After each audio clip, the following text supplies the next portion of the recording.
Luke, let's talk about geopolitics now. Offline, you're telling me that you would be buying chaos, not shorting it. First of all, what exactly do you mean by chaos, and how would you buy into it? Sure. So just between the news headlines, the Twitter feed that I spend a lot of time on FinTwitter, Finance Twitter. I just see a lot of commentators, analysts, economists that seem to be of the view effectively that because the calendar has rolled over and because the occupant of the White House has changed, that blue skies are ahead. And I hope that that's the case, but I fear that it's not. And so there seems to be this view that we want to short chaos. Things are going to get immediately better because these two surface issues have changed. And sadly, like I said, I hope I'm wrong, but I fear that I would be a buyer of that chaos. And the reason I say that is Trump was really just a fundamental, he was just a symptom of something much more fundamental. Brexit's a symptom of something much more fundamental. And by that, I mean, we have these 50 plus year economic imbalances that have built up where the U.S. has effectively been run increasing trade deficits, increasing debt. The structure of the system has effectively been we move our factories and our jobs to other countries, most recently China. They make goods, they send them to the U.S. We send them dollars. They recycle the dollars back into U.S. treasuries and other U.S. financial instruments.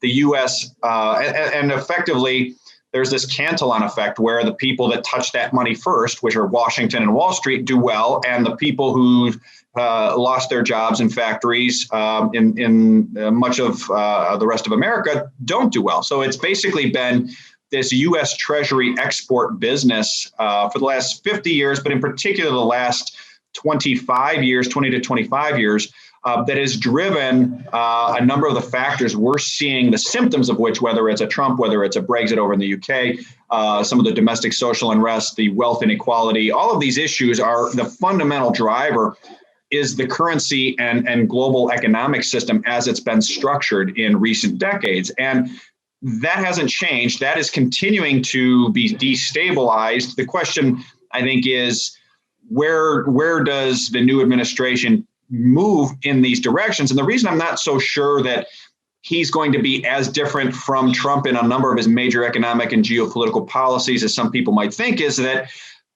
when you look at things that certain key policymakers, and in particular, the closer you get to the military and the Defense Department, the more you hear the same thing, which is the economic system has left the U.S. in a very vulnerable position vis-a-vis its own defense and weapons development.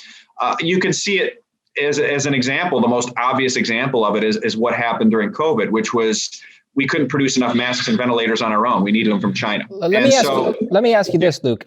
Would you describe Trump's presidency as chaotic for the markets? That's a loaded question. I don't know. It's. I think at times, clearly, it was. I ask this because the 4 years that Trump was in office, the stock markets rallied considerably. The only times we saw drops is when he escalated trade wars. I think that's the one thing that's been consistent with his policy in relation to markets is every time he announces an escalation of trade wars with China, whether it be through tariffs or deals that were cut off, the markets dropped. Yep. And so I think the markets have been very clear very vocal in voicing their disapproval of tariffs and trade wars. I wonder if Biden will continue with this. You know, it's hard to tell still at this point, but one big thing I've noticed already was just reading some of the headlines, some of the comments made by, I think it's Anthony Blinken, his defense secretary nomination yesterday in front of the Senate. He said the number one adversaries of the United States are China and Russia.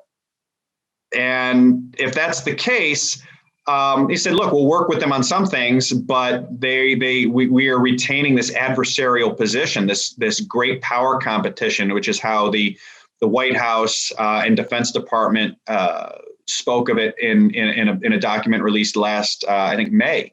So to me, it seems like this great power competition is likely to continue. It may take slightly different angles and paths, and maybe trade won't be as on the forefront. But ultimately, given the U.S.'s supply chain vulnerabilities to China, in particular, as it relates to technology, as it relates to the Defense Department and manufacturing, you already saw Biden talking about an executive order to buy American.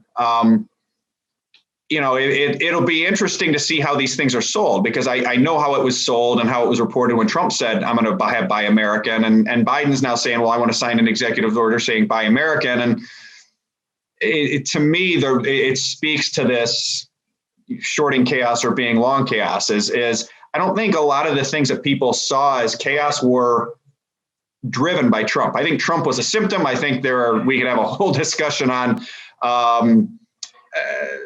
a whole lot around Trump, shall we say. With that said, the underlying dynamics of the existing financial and global trade system has left the U.S. Defense Department and supply chains vulnerable to China in particular, I think is absolutely recognized. And I think it's recognized by both sides of the aisle. And I think it's something that's going to continue to be worked on. And if you start with that dynamic as that being an important thrust of policy in Washington, there's, I think, in coming months, there's going to be a lot of things people are going to say, well, wait, that sounds just like Trump, except Biden's saying it nicer than Trump did. And I think that's where we're going to be going. If you're expecting more chaos, so to speak, how would you be investing in this thesis? Would you be long defense stocks like Lockheed Martin, Boeing, those kinds of things, or how would you play this?